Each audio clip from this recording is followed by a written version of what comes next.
सना अमजद। मैं हूँ सना अमजद। पेशा पाकिस्तानी पत्रकार। A shame on you India. क्या क्या क्या बोला? A shame on you India. A shame on you India. अंजाम सजाए मौत। नाम शोएब चौधरी। जी तो दोस्तों, मैं हूँ सुहेब चौधरी। पेशा पाकिस्तानी पत्रकार और आप देख रहे हैं मेरा और आपका YouTube channel real entertainment TV. अंजाम सजाए मौत। दोस्तों, आज हम फिर से लेकर आए देश दुनिया की तमाम ताजा बड़ी खबरें।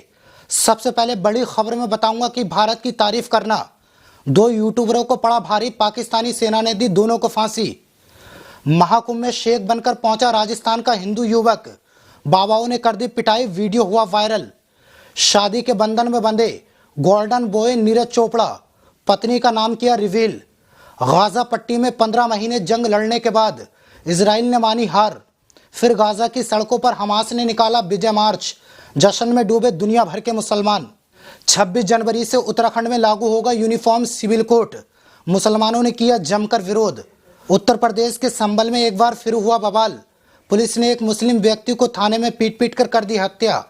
गुस्साई लोगों ने काटा हंगामा, पुलिस कर्मियों ने छोड़ी चौकी। गौमांस खाने के लिए घर लेकर आया हिंदू युवक, बजरंग दल के डर से घर में लगा ली उसने अपने आप को फांसी। बजरंग दल के नेताओं पर बड़ी कार्रवाई। इन सभी खबरों को विस्तार से बताने वाला हूं, इसलिए वीडियो को आखिर तक जरूर देखें। भारत की तारीफ करने वाले पाकिस्तानी यूट्यूबर सोहिल चौधरी और सना अमजद को सेना ने दी फांसी। जी हां दोस्तों, आपको बता दूं, पाकिस्तान के फेमस यूट्यूबर सोहिल चौधरी और सना अमजद के 2 हफ्ते से लापता होने की खबरों ने सोशल मीडिया पर हलचल मचा दी है। दोनों यूट्यूबर भारत की तारीफ करने वाले वीडियो के लिए मशहूर थे और उनके चैनल को लाखों की संख्या में व्यूज भी मिलते थे। हाल ही में लाहौर के अंदर पाकिस्तानी यूट्यूबरों के खिलाफ बड़े पैमाने पर कार्रवाई देखने को मिली, जिसके बाद से सना अमजद और सोहिल चौधरी लापता हैं। ये दोनों अपने चैनल पर भारत की और मोदी सरकार की तारीफ करने वाली वीडियो बनाते थे और अब इनके चैनल से सरकार की तारीफ करने वाले तमाम वीडियो डिलीट हो रहे हैं। इसके बाद से ये कयास लगाए जा रहे हैं कि इन दोनों को गिरफ्तार कर लिया गया या फिर सेना ने इनको फांसी दे दी है। बढ़ते हैं अगली खबर की तरफ, जहां कुंभ मेले में शेख बनकर पहुंचा राजस्थानी युवक, बाबाओं ने कर दी पिटाई। जी हां दोस्तों, आपको बता दूं, इलाहाबाद हाई कोर्ट में आयोजित हो रहे महाकुंभ से हर दिन एक अजीबोगरीब घटना सामने आ रही है। इसी बीच एक नया वीडियो सामने आया जिसमें रील बनाने के लिए शेख का वेश धारण करके एक युवक कुंभ मेले में पहुंचा। वहां पर बाबाओं ने उसकी पिटाई कर दी। युवक का नाम प्रेमानंद बताया जा रहा है और वह राजस्थान से मेले में घूमने पहुंचा था। वीडियो में देखा जा सकता है प्रेमानंद अरबी शेख जैसी पोशाक पहने हुए मेले में घूम रहा है। उसके साथ 2 अन्य युवक भी हैं जो उसके बॉडीगार्ड का नाटक कर रहे हैं। वीडियो बनाने वाला जब उससे पूछता है वह कैसा महसूस कर रहा है, तो प्रेमानंद मुस्कुराते हुए कहता है कि सब बढ़िया है। इसके बाद बाबा उस पर लिपट जाते हैं और उसकी कुटाई कर देते हैं। तो ये बड़ी अपडेट आ रही थी दोस्तों, किस तरह से बाबाओं ने महाकुंभ में आतंक मचा रखा है। बढ़ते हैं अगली खबर की तरफ, जहां नीरज चोपड़ा ने चुपचाप की शादी। जी हां दोस्तों, आपको बता दूं, भारत के स्टार भाला फेंक प्लेयर नीरज चोपड़ा शादी के बंधन में बंध गए। उन्होंने 2 दिन पहले शिमला में गोपनीय तरीके से शादी की। भारतीय स्टार ने जीवन की नई पारी की शुरुआत कर दी। नीरज चोपड़ा ने सोशल मीडिया पर इस बात की जानकारी दी। उन्होंने शादी की 3 तस्वीर साझा की जिसमें वो अपनी पत्नी के साथ नजर आ रहे हैं। तस्वीरों में परिवार के सदस्यों के साथ कुछ करीबी लोग भी देखे जा सकते हैं। इस तस्वीर में उन्होंने एक कैप्शन भी लिखा जिसमें उनकी पत्नी का नाम लिखा था।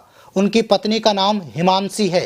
बढ़ते हैं अगली खबर की तरफ, जहां गाजा पट्टी में 15 महीने से जंग लड़ने के बाद इजराइल ने मानी हार। गाजा की सड़कों पर हमास ने निकाला विजय मार्च, जश्न में डूबे दुनिया भर के मुसलमान। जी हां, आपको बता दूं, गाजा पट्टी में पिछले 15 महीने से हमास से जंग लड़ रहा इजराइल अब उसने पूरी दुनिया के सामने हार स्वीकार कर ली।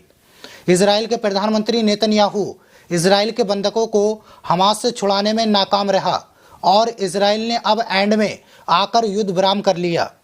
गाजा पट्टी में इजराइल के हार स्वीकार करते ही गाजा की सड़कों पर हमास ने विजय मार्च निकाला। विजय मार्च निकालकर पूरी दुनिया को दिखाया इजराइल इतना ताकतवर देश नहीं है जितना दुनिया उसको समझती थी। इजराइल एक जो है वो कमजोर देश है। गाजा पट्टी में हमास की इस पहल से दुनिया भर के मुसलमान खुश हैं और उन्होंने खूब जमकर जश्न मनाया। बढ़ते हैं अगली खबर की तरफ, जहां मुस्लिम विरोधी यूनिफॉर्म सिविल कोड को उत्तराखंड की बीजेपी सरकार 26 जनवरी को राज्य में लागू करने जा रही है। वहीं आपको बता दूं, यूनिफॉर्म सिविल कोड के लागू होने से पहले ही उत्तराखंड के मुसलमानों ने इस कानून का जमकर विरोध किया और इसको संविधान के खिलाफ बताया। उत्तराखंड की धामी सरकार पूरे राज्य में 26 जनवरी को यूनिफॉर्म सिविल कोड लागू करेगी। ऐसा करने वाला उत्तराखंड देश का पहला राज्य बन जाएगा। वहीं आपको बता दूं, मुसलमानों ने इस कानून को गलत बताया और कहा यह कानून इस्लाम के खिलाफ है और संविधान के भी खिलाफ है। मुस्लिम समाज के विरोध के बावजूद उत्तराखंड सरकार इस कानून को लागू करने जा रही है। बढ़ते हैं अगली खबर की तरफ, जहां गौमांस खाने के लिए घर लाया हिंदू युवक, गौमांस खाकर फिर खुद को लगा ली फांसी। जी हां दोस्तों, आपको बता दूं, बजरंग दल के डर से एक हिंदू युवक ने फांसी लगा ली है। युवक मीट खाने के लिए घर पर बीफ यानी गौमांस लेकर आया था। भिलाई के फरीदनगर के हड्डी गोदाम के पास लोकेश सोनी नामक युवक रहता था। परिजनों का कहना है लोकेश सोनी अपने खाने के लिए बीफ लाया था। बजरंग दल के कार्यकर्ताओं के डर से उसने फांसी लगाकर अपनी जान दे दी। फरीदनगर में रहने वाले संतोष सोनी के अनुसार उनके जेठ का बेटा लोकेश सोनी बीफ खाता था। इसके चलते वो कहीं से गौमांस लेकर आया। फिर उसके बाद अचानक बजरंग दल के कार्यकर्ता उसके मोहल्ले में विरोध करने आ गए। दर्जनों की संख्या में नारेबाजी करने वाले लोगों को देखकर लोकेश सोनी डर गया। फिर उसने घर के अंदर घुसकर खुद को फांसी लगा ली। बढ़ते हैं अगली खबर की तरफ, जहां उत्तर प्रदेश के संबल में एक युवक की कथित तौर पर पुलिस कस्टडी में मौत हो गई। युवक की मौत के बाद पीड़ित परिजनों का गुस्सा फूट पड़ा। आक्रोशित लोगों ने पुलिस चौकी पर जमकर विरोध प्रदर्शन किया। आक्रोशित लोगों को देखकर पुलिस वाले चौकी छोड़कर भाग गए। दरअसल संबल के सराय सत्ती पुलिस चौकी पर इरफान खान को पूछताछ के लिए बुलाया गया। फिर पुलिस वाले इरफान को थाने ले गए।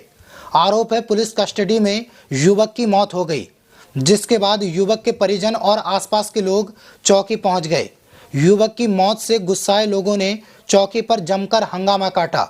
मृतक युवक के परिजनों ने पुलिस पर इरफान खान का मर्डर करने का आरोप लगाया। ये बड़ी अपडेट आ रही थी दोस्तों। उत्तर प्रदेश पुलिस किस तरह से संबल में मुसलमानों के साथ गलत व्यवहार कर रही है। बहरहाल दोस्तों, इन सभी खबरों पर आपकी क्या राय है, हमें कमेंट बॉक्स में ज़रूर बताना। मिलूंगा आप सभी से अगले वीडियो में। तब तक के लिए शुक्रिया।